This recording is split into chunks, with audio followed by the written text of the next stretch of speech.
So, while I was in the hospital with a broken leg after a car accident, my boyfriend posted pictures of himself at a party with his ex. The caption? Finally free from the needy drama queen and her constant demands. We'd been together 4 years. I didn't comment. This morning, my phone wouldn't stop vibrating with desperate messages, and his mother begging me to reconsider. Okay, so I've been dating Richard for 4 years, and it's been a journey.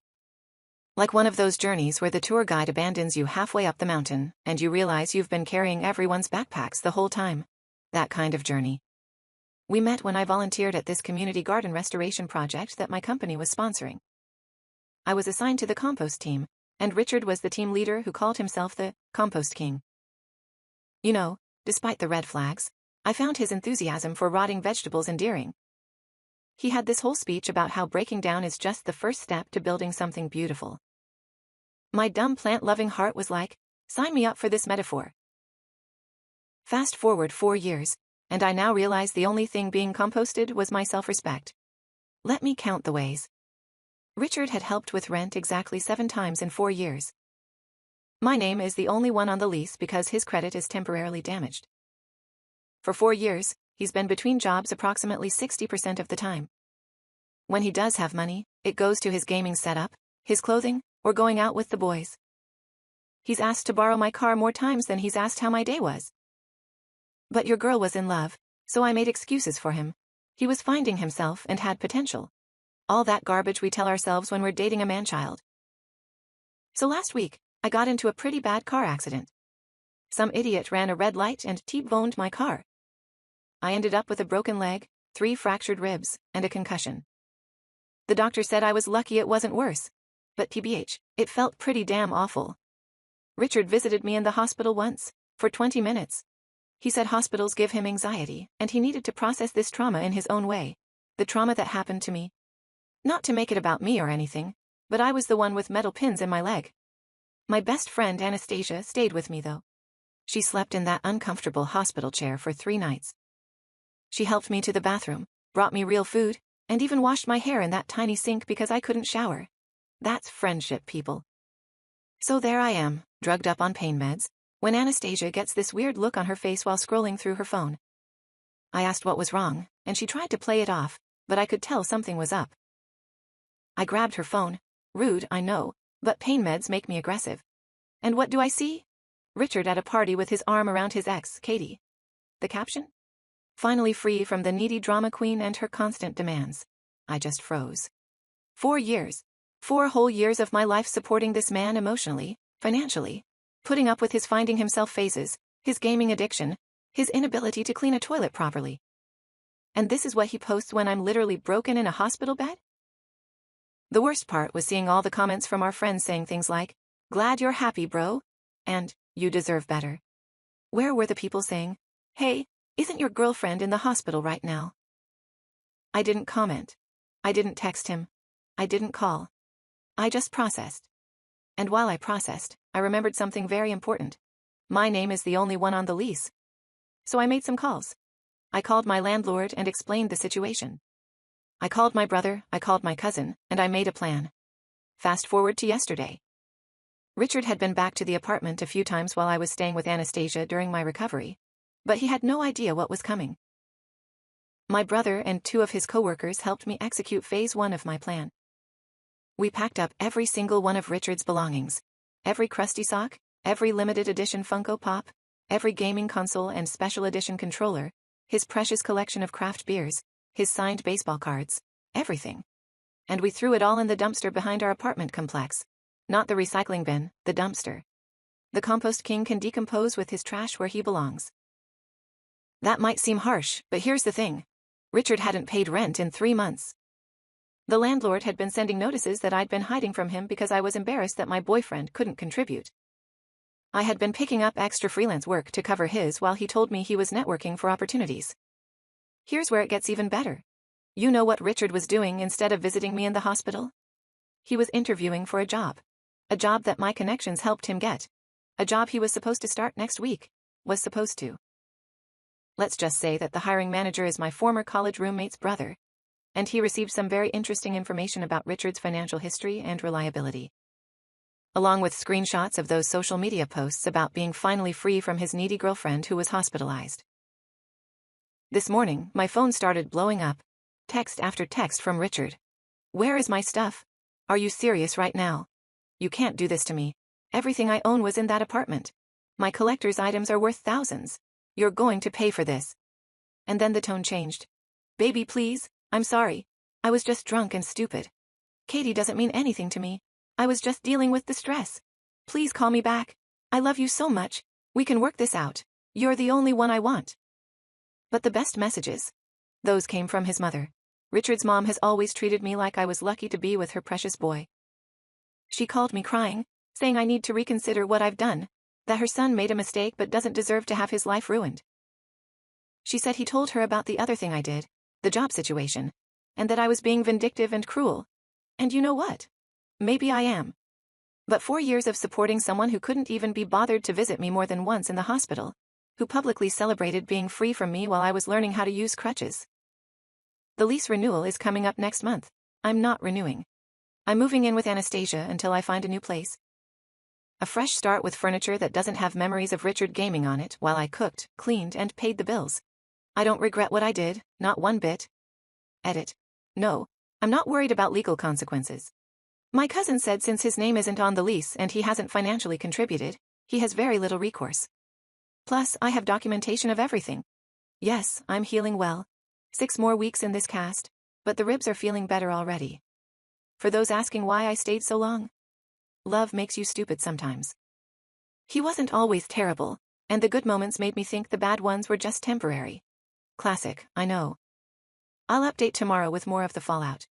His mother has now called me 17 times and left voicemails that range from sobbing to threatening. Richard apparently showed up at the apartment, and the landlord wouldn't let him in. Your girl might have changed the locks. First update. Wow. I honestly didn't expect my last post to get so much attention. Thank you everyone for your support and kind words and the legal advice, much appreciated. As promised, here's what's happened since my last update. So remember how I mentioned Richard's mom called me 17 times? Well, that number is now up to 43. 43 calls in less than 36 hours? I finally answered call number 44 because I figured it would never end otherwise. Let me paint you a picture of this phone call. Me propped up in Anastasia's guest bed with my broken leg elevated on 3 pillows, munching on sour cream and onion chips. Stress eating is my love language, while Richard's mother, Deborah, alternated between sobbing, guilt-tripping, and thinly veiled threats for 28 minutes. Here's the highlight reel. Richard has been crying for 2 days straight. I've never seen him like this. Funny, I cried for 2 days straight when I woke up in the hospital and he wasn't there. But go off, I guess. Do you know how much those collectibles were worth? His grandfather gave him some of those baseball cards. Do you know how much rent costs, Deborah? Because I do, down to the penny. For 4 years he was planning to propose. You know, he showed me the ring. Unless the ring was made of unpaid bills and broken promises, I highly doubt it. We could press charges for destruction of property. My lawyer cousin already confirmed they can't, but okay. When she said, Richard told me everything about how you've been controlling his finances and isolating him from his friends and family, I literally laughed so hard I almost popped a stitch. Me, controlling his finances. The man who once spent our grocery money on a limited edition gaming keyboard? The man who borrowed $3,000 from me for a business opportunity that turned out to be cryptocurrency. The man who hasn't voluntarily shown me his bank account in 3 years? And isolating him from friends and family? I planned his birthday parties. I bought his mother's Christmas presents. I drove him to family functions when his car got repossessed. But here's where it gets really interesting. I didn't immediately hang up on Deborah, though believe me, I wanted to. Instead, I asked her a simple question. Deborah, when was the last time Richard paid rent? She went quiet for a moment, then said, He told me you two had an arrangement where you handled the household bills and he covered other expenses. What other expenses exactly? I asked. More silence, then. Well, I'm not privy to your financial arrangements. So I told her.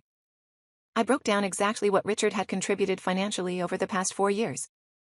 I told her about the $177,000 in credit card debt I racked up covering his half of expenses. I told her about working overtime and weekends while he played video games and networked. I told her about how I had to sell my grandmother's jewelry last year to cover rent when Richard assured me he had money coming in that never materialized. You could practically hear her worldview cracking through the phone. "But he said he's been supporting you," she finally said. "He said you lost your job and he's been carrying you financially." "I lost my job? I've had the same job for 6 years with 2 promotions." Meanwhile, Richard has had 7 jobs in 4 years, the longest lasting approximately 3 months. I didn't say any of this, though.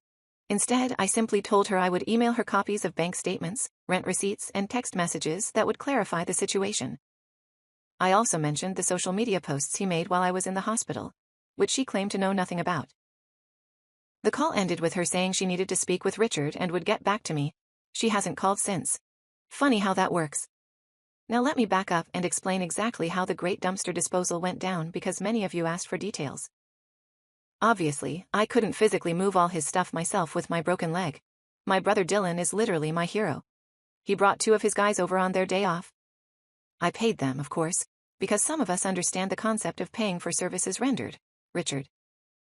We started with his prized possessions, his gaming setup, 3 monitors, custom PC he spent $2,800 on while between jobs. His collect figurines still in boxes because they'll be worth more that way. His signed sports memorabilia that he refused to let me hang because it wouldn't match the decor he never paid for. His craft beer collection. Some bottles dating back to our first year together, that he was aging but really just forgetting about. It took 4 hours to pack everything. 4 hours of finding random socks under the couch, discovering half-eaten bags of chips in the bedside table, and unearthing receipts for purchases I never knew about. It was like an archaeological dig into the life of a man-child. When Dylan picked up Richard's throne, yes, he called his gaming chair his throne, and carried it ceremoniously to the dumpster like he was disposing of a cursed artifact, we didn't break anything deliberately. We didn't cut up his clothes or smash his electronics. We simply relocated them to their rightful home among the rest of the garbage. I did keep 1 box of potentially important items: his birth certificate, social security card, a few family photos, and a folder of medical records. Those are with the landlord, who is 100% on my side after I showed him the social media posts and explained the situation. He even helped me change the locks. Speaking of the landlord, he told me Richard showed up twice yesterday demanding to be let in. The second time he threatened to call the police, but mysteriously disappeared when the landlord said, "Great idea. Let's call them together and explain how you haven't paid rent in months." Funny how cockroaches scatter when you turn on the lights, isn't it? Now, about the other thing I did. Remember how I mentioned Richard was starting a new job? A job my network helped him get? It's with a financial service company. He would have been handling client accounts and financial planning. The problem? Richard can't even plan his own finances. This is a man who once overdrafted his account buying a video game, then overdrafted it again the next day buying another video game because he forgot about the first overdraft. So I reached out to my friend's brother and simply shared some concerning information. Screenshots of Richard's social media posts, unprofessional, his rental payment history, non-existent, and some choice text messages where he bragged about working the system to avoid paying bills. Was this petty? Maybe. But consider this. Would you want someone handling your retirement account who can't even remember to pay his electric bill? I didn't lie. I didn't exaggerate. I simply provided factual information about his character and financial responsibility. What they did with that information was their decision. Spoiler alert, they rescinded the job offer. Which brings us to today's developments. Richard has graduated from angry texts to sad emails. Long, sad emails about how he's been reflecting and realizes his mistakes and wants to make things right. He claims the posts with Katie were just for show and that they're just friends. He was acting out because he was scared of losing me after the accident. According to these emails, he's a changed man. He's seen the error of his ways. He's ready to commit and contribute and be a real partner. It only took a car accident that nearly killed me, 4 years of financial exploitation, public humiliation on social media, losing all his possessions, having his job offer rescinded, and being exposed to his mother. What a bargain price for personal growth. Richard's roommate from college, Remy, reached out to me. Apparently, Richard has been staying on his couch and crying a lot, while also planning to win me back. Remy wanted to warn me that Richard has been talking about some grand gesture to prove his love. I thanked Remy for the heads up, and asked him to let me know if Richard mentions anything concerning. Remy agreed, and also apologized for not seeing what kind of person Richard really was. Turns out Richard owes Remy money too. I am shocked, I tell you. I'm honestly just tired, physically from the accident, emotionally from all this drama. But I'm also feeling something I haven't felt in a long time. Free. It's like I've been carrying a heavy backpack for years, and suddenly it's gone. My shoulders literally feel lighter. Tomorrow, I have a follow-up appointment for my leg, and then Anastasia and I are going apartment hunting online. My lease ends in 30 days, and I cannot wait to start fresh. Thanks for listening to this marathon update.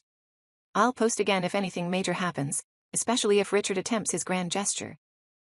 Based on his track record, it will either be wildly inappropriate, surprisingly cheap, or somehow make everything about him.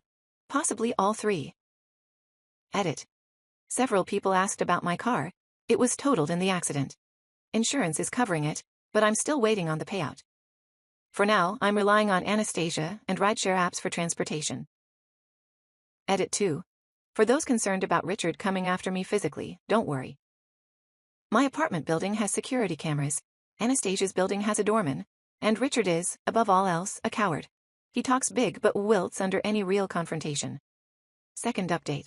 Hello again, my revenge-loving internet family. Your girl is back with another update, and chilly, the drama just keeps on coming. Grab your popcorn, refill your wine and settle in because this story has more twists than my garden hose. First, a medical update since some of you sweethearts asked. My follow-up appointment went well. The doctor says my leg is healing nicely, and I might get this monster cast off in 4 weeks instead of 6. My ribs still hurt when I laugh too hard, which has been challenging given recent events. Now on to the tea that you're all here for. The grand gesture has occurred, and it was exactly as predictable, underwhelming, and self-centered as I expected. Yesterday afternoon, I was at Anastasia's place scrolling through apartment listings when her doorman called up. Apparently there was a delivery for me. We weren't expecting anything, so Anastasia went down to check. Remember, broken leg, uneven stairs are my nemesis. She returned 5 minutes later, with the strangest expression on her face, and, wait for it, a compost bin. A literal plastic container filled with dirt, worms, and what appeared to be kitchen scraps. On top was a handwritten note that said, "Like compost, our love can break down and rebuild into something stronger. I'm decomposing my old self to become the man you deserve. Please give us another chance to grow together." I cannot make this up. The compost king really thought that comparing our relationship to rotting food would win me back.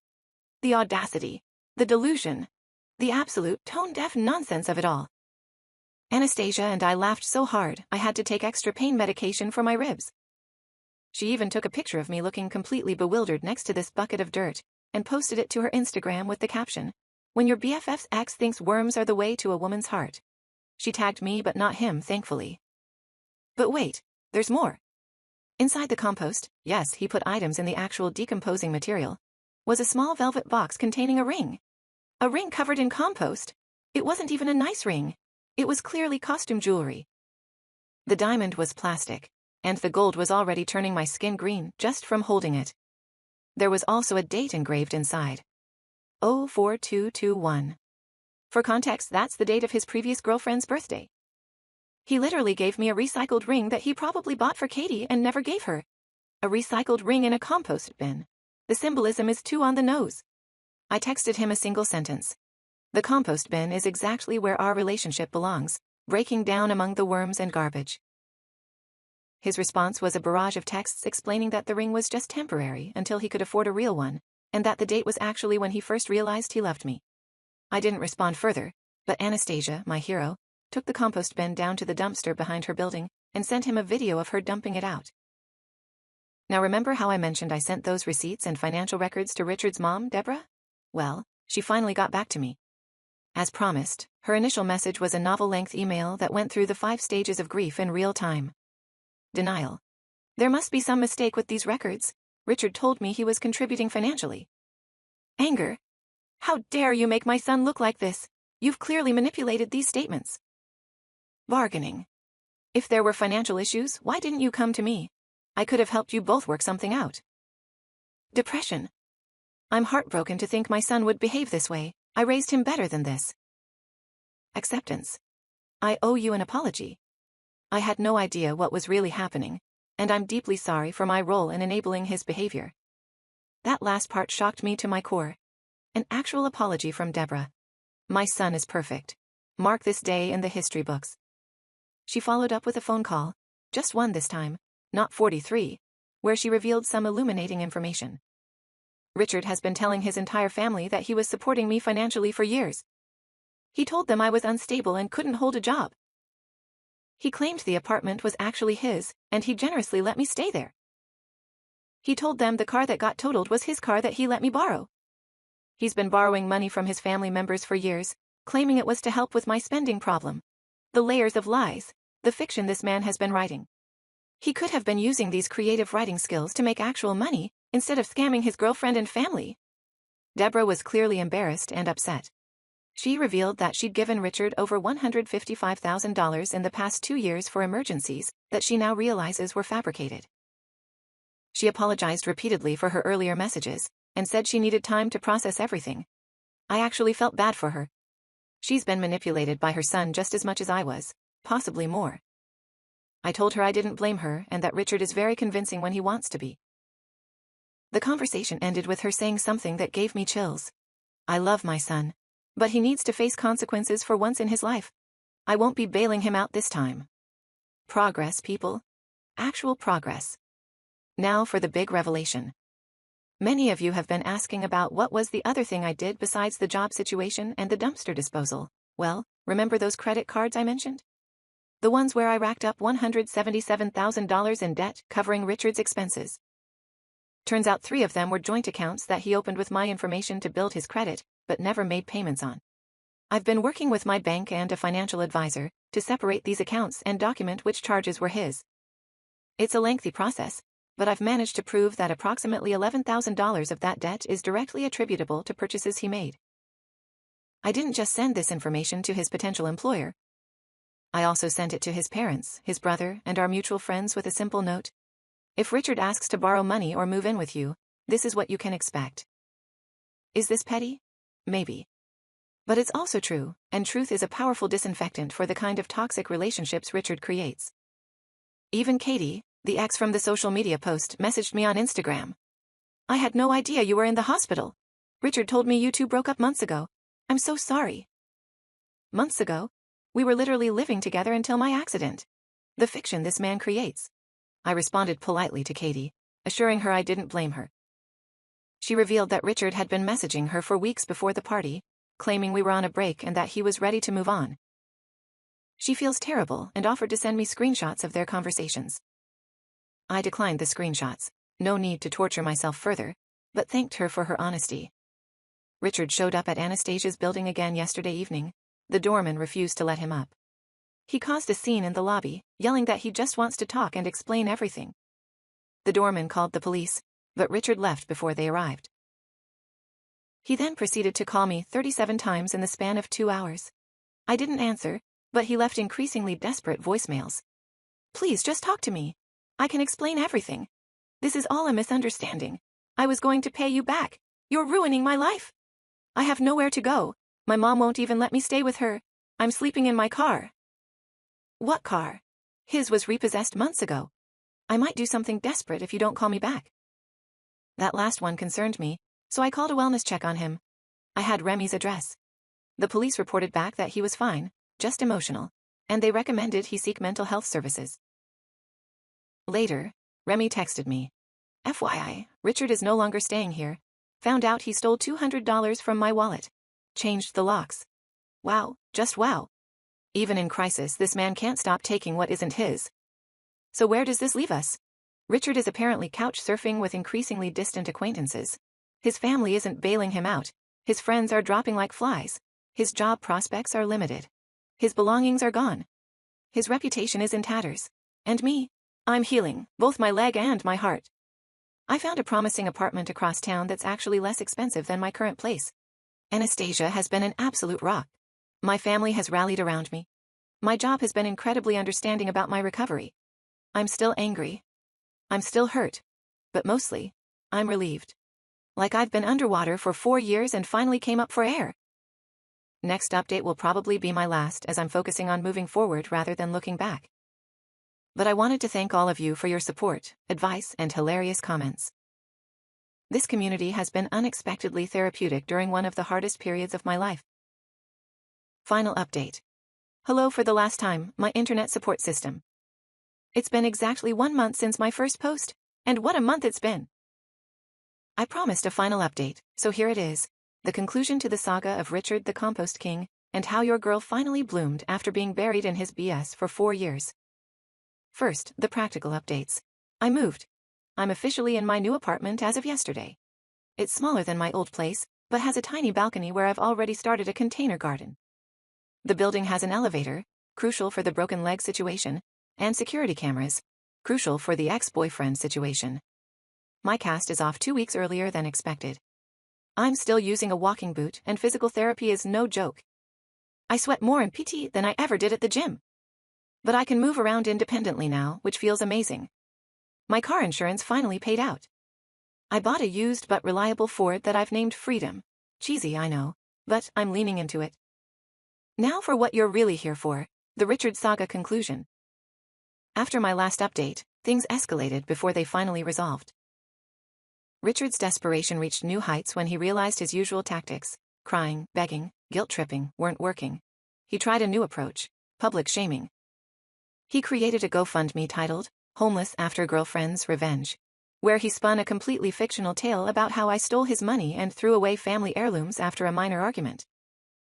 He included pictures of himself looking sad on what was clearly Remy's couch before Remy kicked him out and claimed he needed $5,000 to get back on his feet. The fundraiser lasted exactly 6 hours before it was taken down. Why? Because Anastasia, my brother Dylan, and at least a dozen of our mutual friends reported it for fraud. Plus, several people commented with links to my Reddit posts, which I had never shared with Richard. Seeing his public grift exposed apparently triggered something in Richard. He showed up at my old apartment building. Thankfully, I was already staying at Anastasia's and caused enough of a scene that the police were called. According to my former neighbors, he was yelling about defamation and lies and demanding to be let in to get his things. When the police arrived, Richard attempted to convince them that he lived there and I had illegally locked him out. This backfired spectacularly when the landlord confirmed Richard was not on the lease. Richard couldn't produce any mail or ID with that address. Multiple neighbors testified they knew I lived there alone. The police ran his ID and discovered he had an outstanding warrant for unpaid traffic tickets. Yes, my friends, Richard got arrested. Not for the scene he was causing, but for the $1,200 in unpaid tickets he'd accumulated over the past 2 years. Tickets I had no idea existed because he'd been hiding the mail. He spent 2 nights in jail before his brother, not his mother, interestingly, bailed him out. According to mutual friends, this experience was apparently the wake-up call Richard needed. He since moved in with his brother, who is making him pay rent, started working at his brother's company, and stopped contacting me entirely. That last one is the most significant development. After weeks of constant calls, texts, emails, and dramatic gestures, the silence was sudden and absolute. No more 3 a.m. voicemails. No more essay-length emails about how he's changed. No more compost-based metaphors about our relationship. At first, I was suspicious. Was this some new tactic? Was he planning something bigger? But according to his brother, who reached out to check on me, surprisingly, Richard is genuinely trying to get his life together. And part of that process is leaving the past behind. Translation. His therapist probably told him to stop harassing me. And that brings me to the most important update, my mental and emotional state. I've been seeing a therapist of my own, thanks, workplace insurance, and we've been unpacking some hard truths. I stayed with Richard not just because I loved him, but because fixing his problems gave me purpose and identity.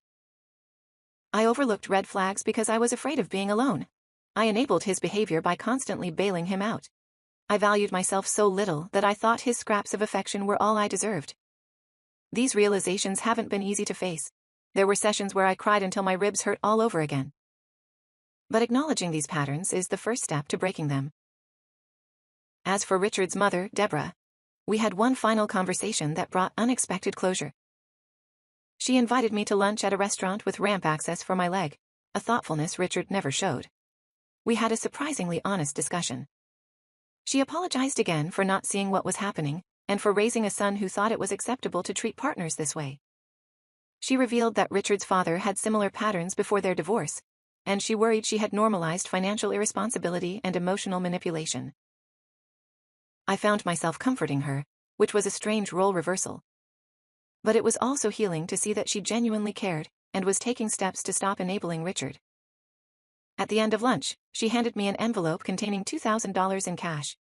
"This doesn't begin to cover what he owes you," she said. "But it's what I can do right now." I initially refused, but she insisted. "This isn't from Richard. This is from me.